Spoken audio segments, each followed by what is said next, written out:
할렐루야. 하나님의 은혜가 우리 가운데 함께 하기를 예수의 이름으로 축원합니다. 우리 함께 인사하겠습니다. 반갑습니다. 환영합니다. 사랑합니다. 축복합니다. 전도서 9장 4절에 보면 이런 말이 나옵니다. 상개가 죽은 사자보다 낫다. 살아있는 것이 죽은 것보다 낫다라는 뜻이고, 이러한 비슷한 말이 우리나라 속담에도 있습니다. 똥밭에 굴러도 이승이 낫다. 살아있는 게, 생명이 있는 게 귀하다는 것이죠. 그런데 어떤 상태로 살아있느냐, 이것이 중요합니다. 아무리 이상이 좋다 할지라도 죽어있는 상태로 존재하고 있는 건 그다지 좋은 게 아니에요. 죄를 범함으로 인하여 감옥에 가서 거기에서 시간을 보내는 건, 그건 그렇게 좋은 게 아니에요. 몸이 자유롭게 활동할 수 있지 아니하고 병상에서 누워있는 중환자실에 있으면서 행동하는 건 그렇게 또 부러운 삶이 아니에요. 우리의 영적인 상태가 어떠한지를 보고 죄를 쌓는 삶인지, 아니면 죄가 치유되고 거룩으로 채우는 삶인지, 이거에 따라 그의 인생이 달라질 수 있습니다.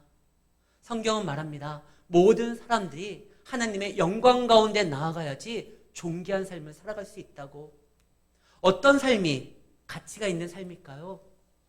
우리가 창조 때를 생각해 보면 유추해 볼 수 있어요. 하나님께서 세상을 창조하시고 6일째 되는 날 당신의 형상으로 사람을 만듭니다. 거기에서 곧바로 사람이 움직이고 행동하는 것이 아니라 그 코에 하나님이 생기를 불러 넣어줘 비로소 그가 생명이 되었다. 숨쉬고 살아갈 수 있는, 의식이 있는 존재가 되었다라는 거예요. 우리는 하나님의 것이 채워져야지만 비로소 가치 있는 인생을 살아간다는 것입니다.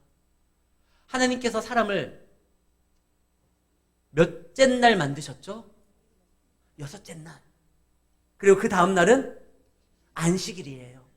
그런데 사람의 입장에서 보면 사람이 만들어지고 처음으로 맞이한 날이 무슨 날이에요?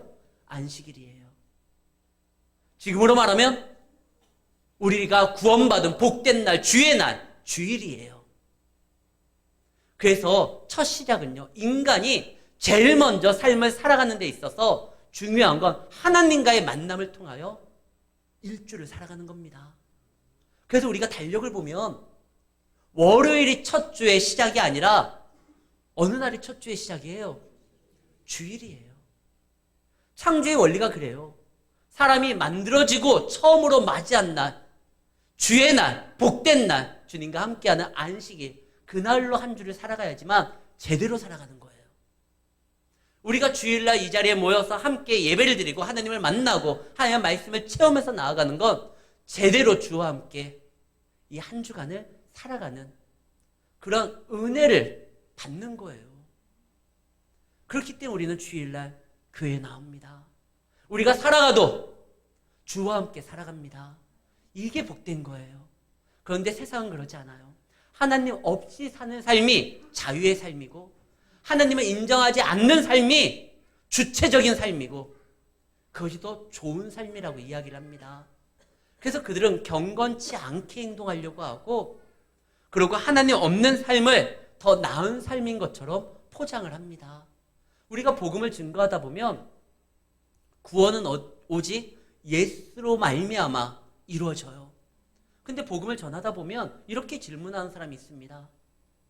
그러면 국민을 위하여 글자를 맞는 그 세종대왕은 유일하게 군주가 백성을 생각하여 글을 만든 건 우리나라가 유일해요.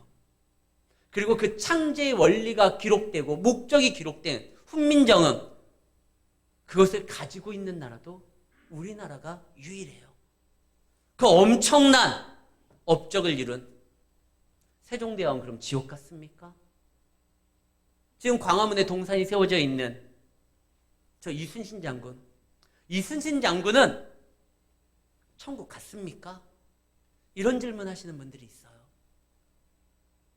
이순신 장군이 활동했었던 임진왜란은 1592년이고 우리나라에 복음이 들어온 건 1885년입니다. 그럼 그전 사람들은 다 어떻게 된 겁니까? 그런데 우리가 읽었었던 이 본문의 앞에 보면 19절 말씀입니다. 이는 하나님을 알만한 것이 그들 속에 보임이라 하나님께서 이를 그들에게 보이셨느니라. 창세로부터 그의 보이지 아니하는 것들 곧 그의 영원하신 능력과 신성이 그가 만드신 만물에 분명히 보여 알려졌나니 그러므로 그들이 핑계하지 못할지니라. 해가 뜨고 달이 뜨고 계절의 변화가 있고 그 무당벌레 그 색깔 고운 것 좀 보세요.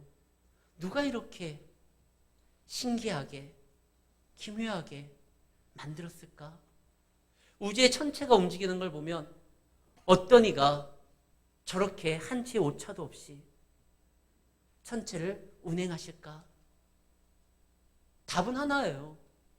만드신 분이 있다. 그런데 그 만드신 분을 인정하지 않으려고 하니까 스스로 그분의 자리를 다른 것으로서 채우려고 합니다.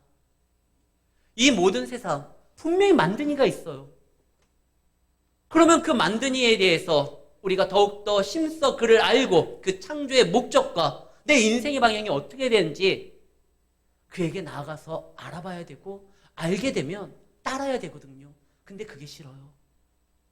그래서 만들어낸 게 진화론이에요. 우연과 우연과 우연을 겹쳐서 저 미생물에서부터 점점 자라나 원숭이가 되고 원숭이가 사람이 됐다.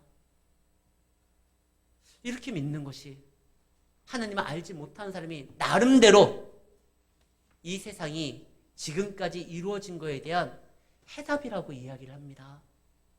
근데 그러지 않아요. 하나님은 분명 당신의 선한 뜻 가운데 인류를 만드셨고 인류의 구원을 위하여 자기 아들을 보내주셨습니다. 그런데 사람들은 그것이 싫어서 하나님 자리를 잡고 대체할 무엇인가를 세웁니다. 모든 우상은요, 인간의 바램과 욕심이 투영돼서 실물화하는 게 우상이에요. 농사를 지어야 되는데 비가 내려야 되니까 바알신을 만들어야 돼요. 한 여자로 만족하지 아니하고 여러 사람과 정욕을 나누고 싶은데 양심상 그게 죄라는 걸 본능적으로 알아요. 근데 그것이 죄가 안 되기 위해서 만든 것이 아세라예요. 바알의 신이잖아요. 그 와이프 신이 아세라예요. 그래서 바알이 어떻게 생명을 만들어내느냐? 이 아세라와의 관계 때문에. 그래서 추운 겨울날 바알은 한 번 죽어요. 그리고 봄에 다시 살아요. 바알이 또 부활의 신이에요. 그들이 만든. 사실 부활의 신은 예수님이잖아요. 생명을 살리는 건 하나님의 영역이잖아요. 근데 자꾸 엉뚱한 거를 갖다 놓고 그리고 아세라와 관계를 통해서 다시 생명이 송생하니까 바알과 아세라의 신전에는 항상 그 성전을 돕는 여인들이 있어요. 여사제들이 있어요. 근데 그들은 사제의 역할을 어떻게 감당하느냐? 몸을 팔므로써 그렇게 그들의 어떤 종교를 유지합니다. 사람들은 자신의 양심을 죽이지 않으면 죄악 가운데 가는데 불편한 거예요. 근데 죽이기가 어려우니까 새로운 것을 하나님의 자리로 만듭니다. 술 마시고 싶어요. 근데 술 먹으면 안 될 것 같아요. 그래서 만든 신이 디오노소스잖아요. 술의 신. 그래서 우리가 술 마시는 건 그 신을 섬기는 행동이다. 많은 사람들과 관계를 맺고 싶어요. 그래서 만든 신이 사랑의 신 에로스. 뭐 이런 엉뚱한 것들을 만들어요. 돈을 섬기고 싶어요. 그래서 만몬을 만들어요. 돈은 다루는 거고 사용하는 것이지 섬기고 모으는 것이 아니에요. 근데 자꾸 하나님 말씀대로 살아가면 좀 모아가지고 축적해가지고 뭔가 해야 되는데 하나님은 나누라고 합니다. 그러니까 그 자리를 다른 걸로 만들려고 그래요. 그 결과가 어떻게 됩니까? 하나님의 버려짐을 당해요. 근데 여기서 오해하면 안 돼요. 하나님은 우리를 포기하지 않습니다. 아버지는 자녀를 포기하지 않아요. 세상이 그 자녀를 손가락질하고 무시하고 있는다 할지라도 부모는 그러지 않아요. 하나님은 우리의 아버지예요. 분명히 성경에 말합니다. 내가 너를 고아처럼 버려두지 아니하니. 근데 오늘 말씀에 읽을 때 오해가 생길 수 있어요. 24절. 그러므로 하나님께서 그들을 마음의 정욕대로 더러움에 내버려두사 서로 몸을 욕되게 하게 하셨으니 하나님이 이것을 우리가 죄로 나아가는 것을 허용하고 그 환경을 조성한 것처럼 만들어요. 하나님이 우리에게 주신 세상은 어떻죠? 하나님 보시기에 심히 좋았더라. 가장 좋은 세상을 만들었는데 우리가 아담이 하와가 죄를 가지고 온 거예요. 그래서 죄된 환경이 하나님이 만든 게 아니라 우리가 만든 거예요. 여기서 버려둔다는 건 하나님이 없는 삶이 어떠한 삶인지를 알고 하나님을 찾게 하기 위해서 하나님의 맛보기를 잠깐 보여주는 겁니다. 버리시려는 게 아니에요. 정말 버렸으면 가장 하나님이 먼저 하는 것이 말씀을 걷어가시는 겁니다. 그런데 이 말씀을 아예 성경에 기록했다라는 건, 이것을 읽으라는 건 하나님 앞에 버려진 삶이, 하나님이 없는 삶이 어떠한 결과를 나타내는지를 우리로 알고 하나님을 따르라는 거예요. 사랑은요, 그 사람을 존중하고 그가 선택함으로 그거에 대해서 책임지게 행동하며 같이 어떠한 생각을 나누고 공유하는 게 사랑이에요.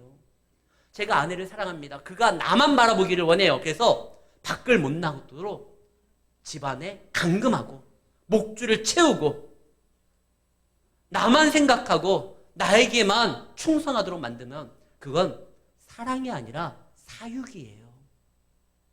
하나님께서 우리를 사랑하사 우리의 하여금 선택하게 만드셨어요. 그리고 그분을 알고 그분의 사랑에 감사하며 그분과 관계를 나누기를 원하시는 거예요. 사육하기 위함이 아니라 당신의 형상으로 만들고 하나님이 우리에게 주신 가장 큰 선물 중에 하나가 자유의지예요. 아무것도 선택하지 못하고 그것만 바라보게 한다. 그러면 진짜 그거는요, 진정한 인격의 나눔이 아닙니다. 여러 가지 선택지가 있음에도 불구하고 자신의 인생이 더 좋은 것을 찾고 그에게 사랑을 베푼 자가 누구인지를 알고 그 사랑을 함께 나누기를 원하는, 그게 진짜 사랑이고 그게 진짜 가정이잖아요. 근데 많은 사람들이 하나님의 그 마음을 알지 못하여 자꾸 떠납니다. 그리고 그 자리, 하나님이 있어야 될 자리를 자신들의 욕심을 투영하여 만든 우상으로 대체합니다. 이스라엘 백성들이 그러죠. 너희를 애굽에서부터 건져내시니가 봐라, 금송아지를 만들고 이거다. 왜 자꾸 우상을 만드느냐? 하나님 앞에 서면 우리는 그분의 말씀을 따라야 되지만 우상은 내가 얼마든지 쥐고 흔들 수 있어요. 어르고 달랠 수 있어요. 내가 가고자 하는 대로 이끌 수가 있어요. 우상은 발이 달리지 않았잖아요. 내가 가지고 움직이면 그러면 되는 거예요. 우리는 그런 내가 다루고 내가 움직일 수 있고 내 생각대로 만들 수 있는 그런 하나님을 원해요.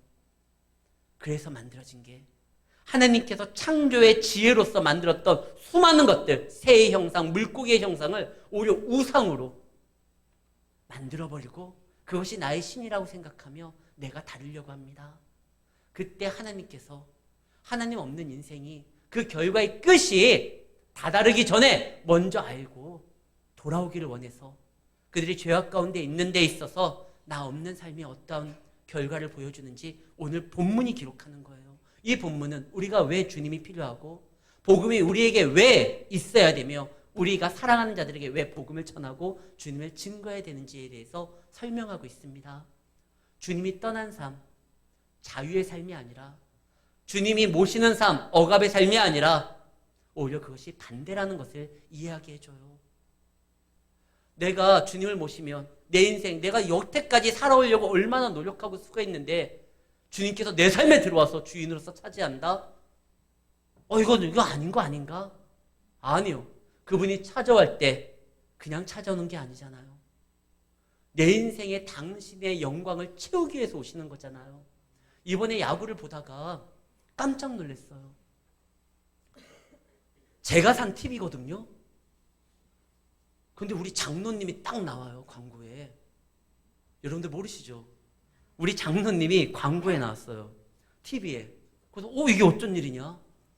내가 산 TV에 왜 내 허락도 없이 저분이 광고라는 이름 하에 딱 등장을 하느냐. 막 기분이 나빠서 TV를 제가 그 자리에서 끄지 않았어요.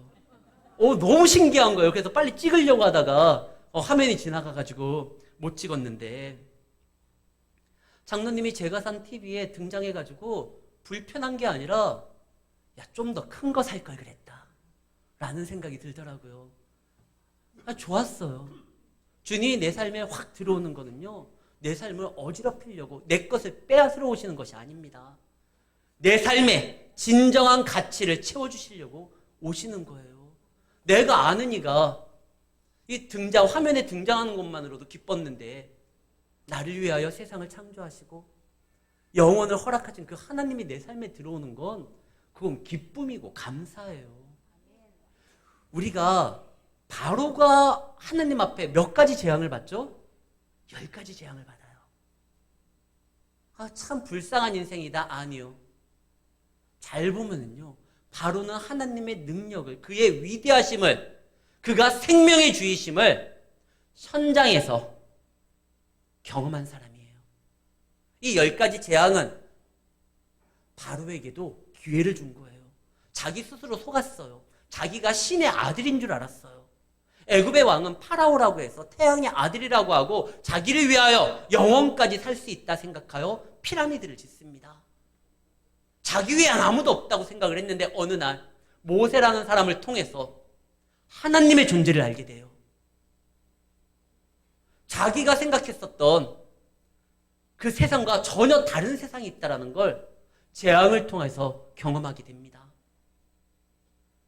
바로는요, 하나님의 간섭으로 인하여 10가지 재앙을 받았지만 하나님의 위대하심과 하나님이 전능하신 분이라는 것을 그 현장에서 자기의 눈으로, 피부로 경험한 사람이에요. 그러면 돌아오면 되거든요. 하나님이 우리의 삶에 간섭하여 우리의 삶을 우리가 원하는 방향으로 가지 않고 다른 길로 비틀 때가 있어요. 그때는요, 하나님을 만나야 될 시기예요. 그러면 사실 재앙을 받았지만 하나님의 회복은요, 더 놀랍습니다. 그것을 바로가 깨우치지를 못해요. 10가지 재앙을 통하여 한 사람이 이 10가지 재앙을 진짜 집중 포화로 내려준 건 이 바로밖에 없어요. 이 10가지 재앙을 다 받았음에도 불구하고, 그리고 그 재앙에 이게 자연현상이나 어떤 우연으로 인하여 어떤 재해로 인하여 나타난 것이 아니라 모세를 통해서 알았잖아요. 하나님이 이런 일을 하실 것이다. 이것이 하나님으로 인하여 이루어졌다는 걸 알게 됐으면 더 겸손해져야 되는데, 그분을 인정해야 되는데 그러지를 않아요. 그러니까 어떻게 됩니까? 마지막 10가지 재앙 다 받고 그 다음에 더 이상 돌아오지 않으니까 그가 홍해를 가다가 그 바닷물에 그 하나님의 영광된 믿음으로 나아갔던 사람들에게는 그 홍해길이 영광이었고 구원의 길이었지만, 하나님이 인정하지 아니하고 갔던 그 바로와 그를 따랐었던 군대들은 거기가 마지막 무덤이 되는 거잖아요. 그런 삶을 살아가지 않기 위해서라도 하나님을 우리는 알아야 돼요. 하나님을 알지 못할 때 그 마음이 어떻게 됩니까? 여러분들, 로마가요, 이 로마서잖아요. 로마가 지금도 로마에 가는 사람들이 꼭 들리는 곳이 어디입니까? 콜로세움이에요. 그때 당시에 만들어졌던 거예요. 로마는 굉장히 화려한 문화를 가졌습니다. 팍스 로마라고 해가지고 로마의 평화가 영원히 지속될 거라고 이야기를 했습니다. 그런데요, 그 로마에서 온갖 추잡한 일이 다 벌어져요. 그 훌륭하게 세웠었던 그 콜로세움, 그 경기장에 사람과 사람이 서로 피 튀기면서 싸우는 장면을 보고 사람들이 환호합니다.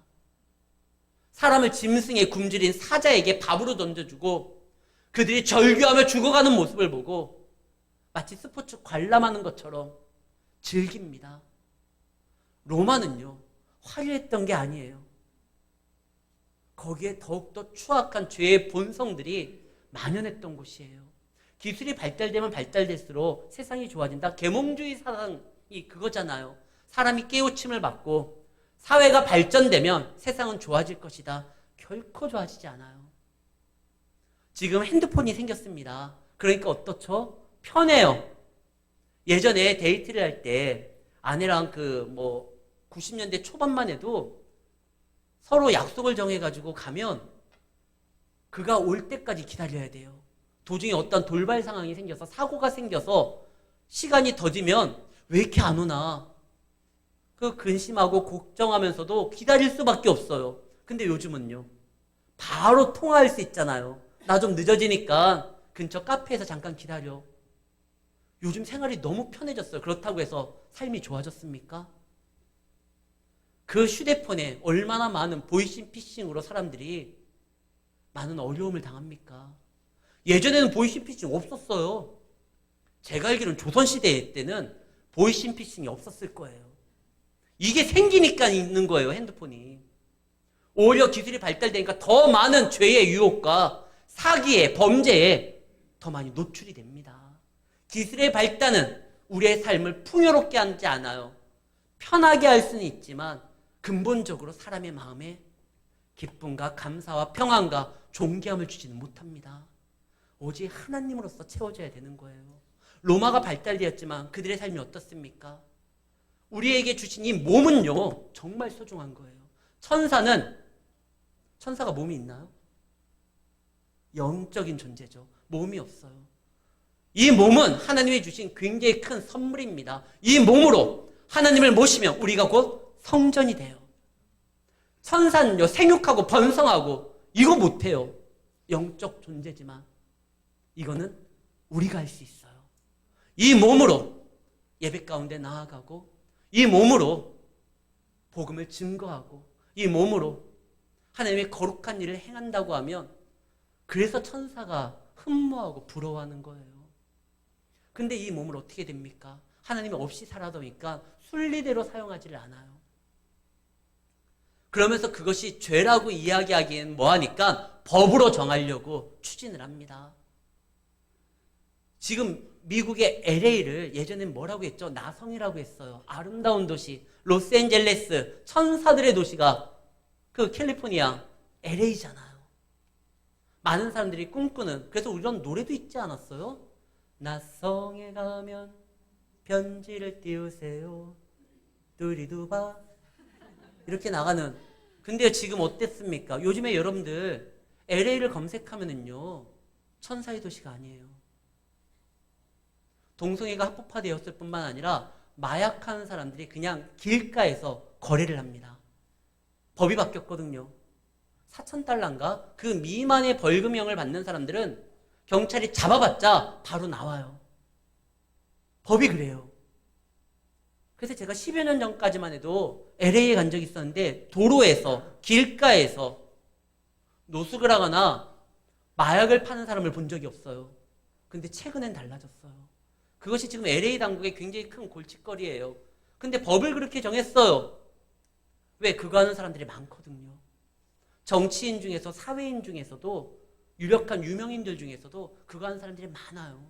그러니까 아예 이것을 합법화합니다. 참 신기하죠? 죄는요, 혼자 가지 않아요.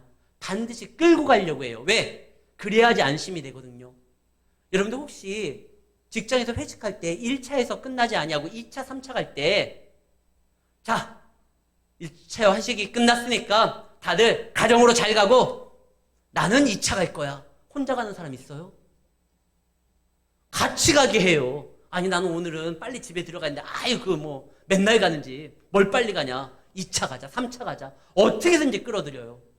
2차, 3차 갈 때 혼자 가는 사람 없어요. 담배를 필 때도요. 어떻게 합니까? 꼭 이 담배를 권하잖아요. 학생일 때, 학창시절 때 피는 사람들 꼭 자기 친구들에게 권해요. 못 피겠다 막 콜록콜록거리고 막 그러면 어떻게 돼요? 이거를 이겨내야 된다. 뭘 이겨? 그냥 안 피면 되지. 근데 어떻게 해서든지 그거 같이 피게 만들어요. 같이 술 먹게 만들고. 왜 그렇습니까? 그래야지 뭔가 좀 안심이 돼요. 그래서 죄는요, 전염성이 있어요. 근데요, 이 전염성을 이길 수 있는 방법은 그 힘든 고관을 잠깐 넘겨서 이것에 익숙하게 만드는 게 그 죄를 이기는 것이 아니라 하나님의 것으로서 끊어야 돼요. 관성의 법칙이 있어서 죄는요, 쫙 치고 나가다가 바로 빠꾸가 안 돼요. 차가 가다가 바로 후진이 안 되잖아요. 후진하려면 어떻게 해야 됩니까? 한번 멈춰야 돼요.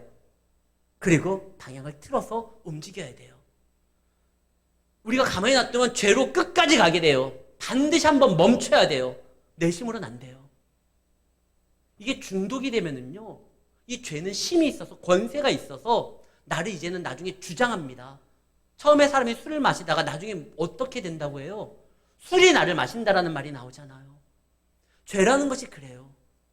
예전에 조세영이라는 굉장히 큰 그 대도라는 이름을 가졌었던 그 도둑이 하나 있었죠. 장간집에 넘어가가지고 물방울 다이아를 막 훔치고 상엄한 경비를 뚫고 막 이렇게 했었던 이름난 도둑이 있었어요. 근데 그 조세영이라는 사람이 나중에 출소한 다음에 예수를 믿었다고 하고 목회자가 되었다고 하고 선교사가 돼요. 근데 간간히 그분의 소식이 들려져요. 또 담을 넘어요.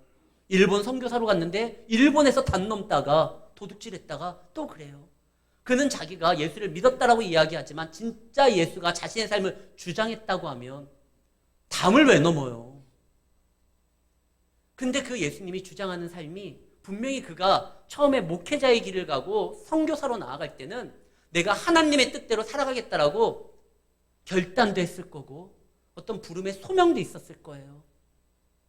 그런데 욕심이 하나님의 마음을 밀어내니까 또 담을 넘는 거예요. 우리는 항상 한시도 방심하면 안 돼요. 내가 이 정도 됐으니. 아니요.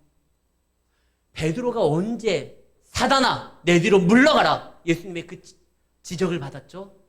주는 그리스도시요 살아계신 하나님의 아들입니다. 바요나 시몬아 네가 복이 있다. 예수님에게 칭찬을 받는 다음에 자기가 한뜻 들떠가지고 하나님의 일을 생각하지 아니하고 자기의 어떠한 일을 생각하다 보니까 오히려 예수님에게 그런 이야기를 듣습니다. 은혜가 충만한 가운데서도 사단은요 우는 사자처럼 산길차를 찾듯이 틈을 보고 있어요. 우리는 끝까지 겸손해야 돼요. 그러지 않으면 넘어져요. 하나님이 없는 삶에 대한 이야기가 21가지의 제목으로 등장을 합니다. 그것이 바로 29절서부터 31절인데요. 모든 불의, 추악, 탐욕, 악의가 가득 시기, 살인, 분쟁, 사기, 악도, 수군거림, 비방, 하나님을 미워하는 자, 능욕하는 자, 교만한 자, 자랑하지 아니한 자, 악을 도모하는 자, 부모를 거역하고 우매하고 배악하고 무정한 자, 무자비한 거.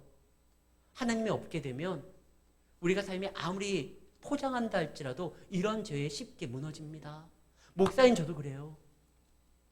저도 늘 기쁜 게 아니라 때로는 서운한 거 있고 섭섭한 거 있고 화날 때도 있고 시기할 때도 있어요. 저는요 중심사에 있는 주지를 한 번도 안 부러워했어요. 시기하지도 않아요. 관심도 없어요. 그중은. 근데 제가 이번 월요일 날 목사님들과 같이 서울에 좀 갔었거든요. 그런데 이야기를 하다가 왜 저 목사님은 하나님께서 저렇게 인도하지? 목사가 목사를 시기할 때가 있어요. 깜짝 놀랐어요. 그는 나의 동역자고 나와 함께하는 자고 하나님의 뜻을 이루는 자인데 그때 어떻게 해야 됩니까? 내 마음에 하나님이 나에게 주신 은혜와 평안이 아닌 다른 걸 욕심을 내서 또 이렇구나. 그때는 돌이켜야 돼요. 목사인 저도 그럴 때가 있어요. 하나님의 은혜가 채워지지 아니하면 그렇게 말할 때가 있어요. 여기에서 아무도 나는 이제 예수를 믿었으니 더 이상 죄에 대해서 자유롭다 이렇게 말할 수 없어요. 왜? 우리가 살고 있는 이 땅은 죄가 관영하고 우리가 만나고 우리가 느끼고 우리가 경험하는 모든 것들이 하나님을 떠난 거에서 움직이는 세상이기 때문에 우리가 조심해야 돼요. 내 안에 주님이 채워지지 아니하면 우리는 또 넘어집니다. 또 무너집니다. 또 실패하게 돼요. 다윗이 언제 넘어집니까? 모든 것을 다 이루었다 생각할 때 그때 넘어지잖아요. 베드로도 마찬가지고 베드로는 예수님이 생명의 주라는 걸 알았어요. 나사로도 살리고 풍랑도 잠잠케 하고 근데 그가 고난을 당하는 그 모습을 봤을 때 자기 마음에 의심이 생기니까 예수님의 말씀을 기억했으면 어떻게 했겠어요? 그래 이 고난은 주님이 우리를 위하여 십자가에 달려 죄를 용서하기 위하여 보혈의 피를 흘리기 위하여 감당하실 부분이니까 나는 그를 위하여 그가 힘낼 수 있도록 기도해야지. 이래야 되는데 그걸 잊어버리니까 고난의 순간만 보니까 예수님이 실패했다 생각하여 예수님을 떠나고 부인하잖아요. 항상 우리의 마음이 주님으로서 늘 채워지면 얼마나 좋겠어요. 자동적으로. 그러나 성경은 말합니다. 심써 구하라. 우리의 마음에는 하나님을 멀리하고자 하는 마음들이 일어날 수밖에 없어요. 이거는 저뿐만 아니라 여러분뿐만 아니라 믿음의 위대한 사도라고 했었던 바울도 마찬가지예요. 오라 나는 공고한 사람이라. 나는 생명의 법을 따르려고 하는데 내 육체가 자꾸 사망의 법을 따르려고 한다. 사도 바울도 심각한 내적 갈등이 있었어요. 그런데 그것을 하나님으로 인하여 회복되고 채워지니까 그가 말을 합니다. 사나 죽으나 내가 이제 자유함이 있다. 오직 그리스도의 영광뿐이라고 하며, 그래서 그가 마지막에 고백이 그거 아닙니까? 하나님을 찬양하고 그분을 인정하고. 우리가 알고 있는 사도 요한이요, 요한이 마지막 생일을 어디에서 마칩니까? 밤모섬에 갔다가 거기에서 큰 환상을 보고, 요한이 얼마나 외로웠겠어요. 자기가 늘 따랐었던, 실수는 많지만 인정 많았던 베드로 형도 죽고, 의심 많았지만 화끈했던 도마 형도 죽고, 마지막까지 살았던 게 바로 사도 요한입니다. 근데 나는 지금 어디에 있어? 밤모섬에 유배돼 있어요. 신세를 한탄할 수 있어요. 그런데 그가 하나님의 영광을, 계시의 말씀을 보게 됩니다. 그래서 기록된 게 요한계시록이에요. 그것을 보니까 나의 삶이 외로운 삶이 아니라 내가 아직 감당할 게 있어서, 나를 통하여 일할 게 있어서 하나님께서 나를 남아두신 것이지 나를 버리신 것이 아니다. 그래서 마지막 그 말이 뭡니까? 아멘 주 예수여 어서 오시옵소서. 그 천국을 사모하니까 그 마음에 기쁨이 있는 거예요. 나중에 그가 어디에서 죽냐면 밤모섬에서 다시 풀려 나아가서 그 셀축이라는 지금의 그 밑에 지역이 있어요. 거기에서 죽어서 요한의 무덤이 지금도 현재 남아있는데, 제가 1월 달에 거기 갔거든요. 거기 가서 이렇게 보면서 요한이 얼마나 외로웠을까. 근데 그 외로움을 하나님의 은혜로 채웠으니까 그는 참 복된 삶이구나, 이 생각이 들더라고요. 여러분들, 우리가 살아가면 다 외롭습니다. 힘이 듭니다. 그러나 이 힘이 든 것을 채울 수 있는 거, 그게 바로 복음이고 하나님의 은혜예요. 그래서 우리에게는 복음이 필요해요. 이 복음이 우리뿐만 아니라 누구에게도 필요합니까? 내가 사랑하는 가족들에게도 필요해요. 그러지 않으면 안 돼요. 요즘에 드라마가 하나 있습니다. 서울 자가의 대기업 다니는 김 부장 이야기. 지금 뭐 한참 하고 있나 봐요. 근데 그게 원래 소설이에요. 그리고 웹툰으로 나와서 제가 예전에 봤거든요. 그래서 저는 결론을 알아요. 근데 이 김 부장 이야기에서 주인공이 김낙수라는 사람입니다. 그는 끊임없이 자기를 타인과 비교하여 자기가 성공한 삶을 살았다고 생각해요. 나는 서울에 자가도 있고 내 명예의 집도 있고 대기업도 다니고 나는 부장이고. 그래서 그의 직책과 그의 명함이 자기였어요. 근데 어느 날 그가, 아직 드라마는, 혹시 드라마 보신 분 계셔요? 드라마는 아직 잘리지 않았죠. 그분이 잘려요, 사실. 그래서 회사에 나가니까 자기의 직책도 명함도 사라지니 자신의 존재가 없어지는 거예요. 얼마나 큰 고통 가운데 있는지. 여태까지 자기를 증명한 게 자기 안에 있는 무엇인가로 자기를 이야기한 게 아니라 늘 남과 비교하여 어떠한 자신이 차지한 위치로 자기를 표현했던 건데, 그게 사라지니까 무너지는 겁니다. 그런데 하나님은요, 하나님의 백성을 남들과 비교함으로 인하여 어느 위치에 세워가지고 우리가 살아가게 만들지 않았어요. 그분이 우리 삶 가운데 들어오심으로 인하여, 그분으로 인하여 나의 나됨을 만듦으로 인하여 우리는 세상을 감당하는 사람으로서 만들어주셨다는 겁니다. 우리는요, 하나님으로 인하여 살아갈 수 있는 존재예요. 생명이 된 이유도 하나님의 것이 채워졌기 때문에 그런 거예요. 세상이 뭐라 할지라도, 세상은요, 우리에게 화려함을 보여준다 할지라도 그 안에는 평안이 없습니다. 로마가 화려했지만 그들은 자신들의 몸조차 순리대로 사용하지 못하도록, 이 죄는요, 나중에 중독이 되면 이 변태적인 것으로 나아가게 돼 있어요. 보다 센 것으로 나아갈 수밖에 없어요. 그것이 진짜 인생이 아니잖아요. 우리는 하나님 앞에 거룩한 존귀한 삶을 살아가도록 하나님께서 친히 당신의 지혜로 만드셨고 계획하셨고, 뿐만 아니라 우리의 삶을 채우기 위하여 예수를 보내셨고 보혜사 성령, 돕는 하나님까지 지금 우리에게 허락하셨습니다. 그분으로 인하여 살아가는 삶이 진짜 복된 삶이에요. 세상을 인정하지 아니어도 우리가 이거 하나, 믿음 하나 지킨다고 하면 우리는 영원한 삶을 준비한 사람이기에 나중에 주님 앞에 설 때 그때요 두려운 것이 아니라 이제야 뵙습니다. 주여 그분 품에 안기는 삶이 될 수 있습니다. 이 복된 삶을 끝까지 살아가시는 성도님들이 되시길 바랍니다. 그러기 위해서는 하나님의 은혜가 계속 채워져야 돼요. 틈만 보면 들어오려고 합니다. 오후에 우리가 봐야 될 그 말씀 뭐라고 되어 있어요? 사단이 우리를 틈타지 아니하도록, 죄가 틈타지 아니하도록 준비해라, 방비해라. 그래야 돼요. 어떻게? 다른 게 아니에요. 그래서 에베소서에서 뭐가 나옵니까? 전신갑주가 나와요. 구원의 투구, 믿음의 방패, 복음의 띠, 신이구나. 복음의 신, 진리의 띠, 이런 것을 가지고 무장을 해야지만 이 땅에서 승리하는 삶, 정말 세상이 아니라 성경이 말하는 성공하는 삶을 살아갑니다. 근데 이 삶을 나만 살면 안 되잖아요. 내 가족도 살아야 되잖아요. 그래서 저들에게 필요한, 정말 필요한 거 복음을 전하시길 바랍니다. 이거 하나만, 이 세상에서는 딴 거 다 잃어도 믿음 하나 지키고 복음 하나 붙들면 성공한 인생인 것이 영혼을 준비할 수 있기 때문에 그렇습니다. 우리에게 필요한 이 복음대로, 말씀대로 살아가고 또 이 복음을 전하는 우리 성도님들이 되시기를 예수의 이름으로 축원합니다.